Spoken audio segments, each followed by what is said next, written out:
अवधूत चिंतन श्री गुरुदेव दत्त श्री स्वामी समर्थ तुमचे सर्वांचे माझ्या यूट्यूब चॅनलमध्ये खूप खूप स्वागत. आज आहे गुढीपाडवा आणि नवीन वर्षाची सुरुवात. गुढीपाडवा हा सणाचा खूपच मोठा महत्त्वाचा भाग असून गुढीला एक विजयाचे, सौभाग्य आणि समृद्धीचं प्रतीक मानलं जातं. गुढी ही वाईट शक्तींना दूर ठेवण्यास तसेच घरात सुख आणि समृद्धी आणते आणि ब्रह्मदेवाने सृष्टी देखील निर्माण केली आणि तो म्हणजे हाच तो पवित्र दिवस. ब्रह्मदेवाने विश्वनिर्मिती केली ती पाडव्याच्या दिवशीच आणि सत्ययुगाची सुरुवात झाली. म्हणूनच नूतन वर्षाला सुरुवात होते. गुढीपाडवा हा सण साजरा केला जातो. या दिवशी चैत्र नवरात्रीला देखील सुरुवात होते. तसेच बघा, गुढीच्या माध्यमाने आपण जास्त ज्या काही गुढीपाडवा हा दिवस असतो तो 3.5 मुहूर्तापैकी एक शुभ दिवस असतो. अतिशय शुभ असा हा पूर्ण दिवस आहे. तर बघा, आपल्याला एक प्रभावी उपाय तो आज करायचा आहे. खूपच महत्त्वाचा आणि प्रभावशाली उपाय आहे. तो आपण व्हिडिओमध्ये पाहणारच आहोत. संध्याकाळी कापुरासोबत एक वस्तू जाळायची आहे. बघा, घरातील वास्तुदोष, पितृदोष, वादविवाद, नकारात्मकता, नजरबाधा, अगदी पिढ्यानपिढ्याचे दारिद्र्य देखील दूर होईल आणि आपल्या कुटुंबाची भरभरून अशी प्रगती होईल, असा हा उपाय आहे. मग संध्याकाळी कोणती वस्तू आहे ती आपल्याला कापुरासोबत जाळायची आहे, कोणत्या वेळेत जाळायची आहे, याचबद्दल आपण अगदी सविस्तररित्या या व्हिडिओमध्ये जाणून घेणार आहोत. त्यापूर्वी बघा, तुम्ही जर चॅनलला नवीन असाल तर चॅनलला सबस्क्राईब देखील नक्कीच करा. हा व्हिडिओ जास्तीत जास्त शेअर करा, व्हिडिओला लाईक करा, चॅनलला सबस्क्राईब करा आणि कमेंटमध्ये श्री स्वामी समर्थ लिहायला विसरू नका. बघा, आज संध्याकाळी आपल्याला काय करायचं आहे, हा जो उपाय आपल्याला संध्याकाळी आपल्या दिवे लागण्याच्या वेळेला करायचा आहे. कारण की आपण बघा, आपला एक नित्य नियमच आहे, संध्याकाळी आपण घरामध्ये दिवे लावतो, देवघरात लावतो, तुळशीपाशी दिवा लावतो. अगदी बघा, उंबरट्याच्या बाहेर देखील दिवा लावलेलं खूप चांगलं असतं. आणि आता हा जो उपाय आहे तो संध्याकाळी 12 वाजेपर्यंत केला तुम्ही तरी देखील चालेल, पण दिवे लागण्याच्या वेळेला हा उपाय आपल्याला समजा करायला सुरुवात करायची. मग जेव्हा वेळ भेटेल त्यावेळेस तुम्ही करू शकता.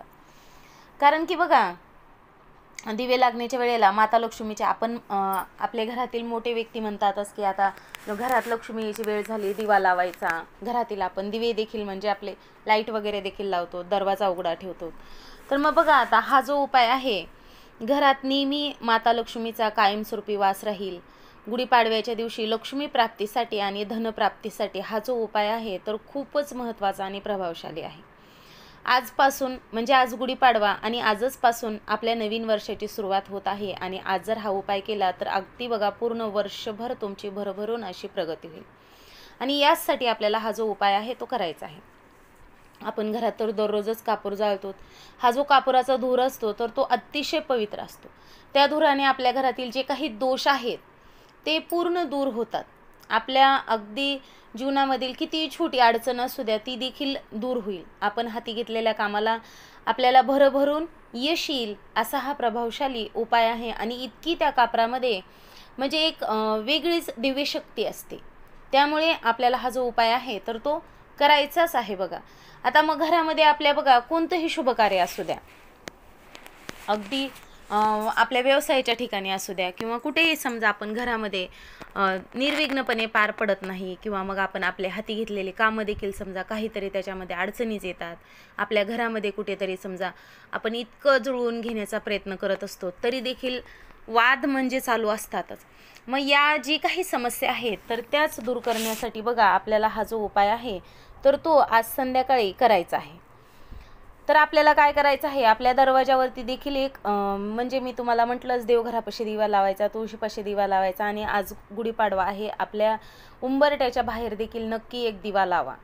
आता त्यानंतर आपल्याला बघा, एक मातीची पंती घ्यायची आहे. मातीची पंती घ्या किंवा मग कापूर जाळण्यासाठी वाटी घ्या, प्लेट घ्या. मात्र हातात घेण्यासाठी आपल्याला घेता येणार नाही, त्यासाठी त्याच्या खाली परत एक अर्धं भांडं घ्या, म्हणजे आपल्याला ते उचलून घेता येईल.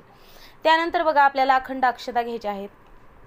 त्यावरती आपल्याला 2 भीमसेनी कापराच्या वड्या घ्यायच्या आहेत आता मग भीमसेनी कापूर नसेल तर आपण समजा देवपूजेसाठी आपल्या घरात कापूर हा असतोच, मग जो कापूर आज सध्या समजा अवेलेबल असेल तो घ्या.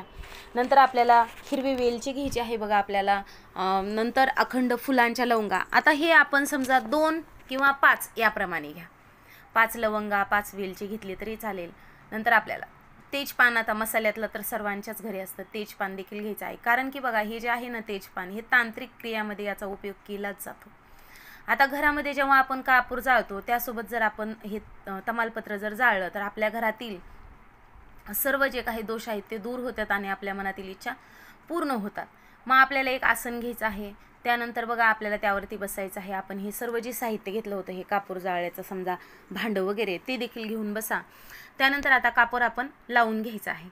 नंतर एक ते समजा आपल्याला आता थोडंसं त्याच्यावरती तूप टाकायचं आहे. गाईचं तूप टाका, नसेल तर मग आपल्या घरामध्ये जे तूप असेल ते टाकलं तरी देखील चालेल.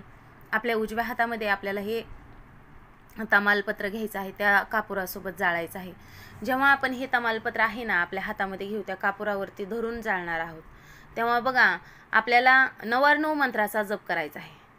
ओम ह्रीम क्लीम चामुंडाय विच्छे हा 99 मंत्र आहे, तो आपल्याला म्हणत राहायचं आहे. बघा हे तमालपत्र जाळत असताना पूर्ण जळून झाल्यानंतर ते भांडं आपल्याला देवघरासमोर आता उचलायचं आहे, ते तमालपत्र जळाल्यानंतर.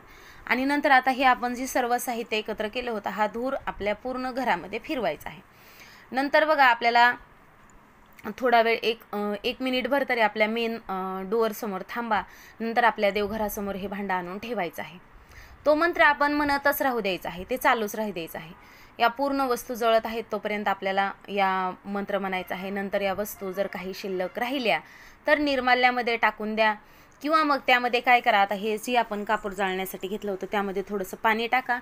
आणि आपल्या प्रत्येकाच्या घरात झाडं लावलेले असतातच, कुंड्या असतातच, मग तुळस सोडता दुसऱ्या कोणत्याही झाडाला तुम्ही हे पाणी टाकलं तरी देखील चालेल.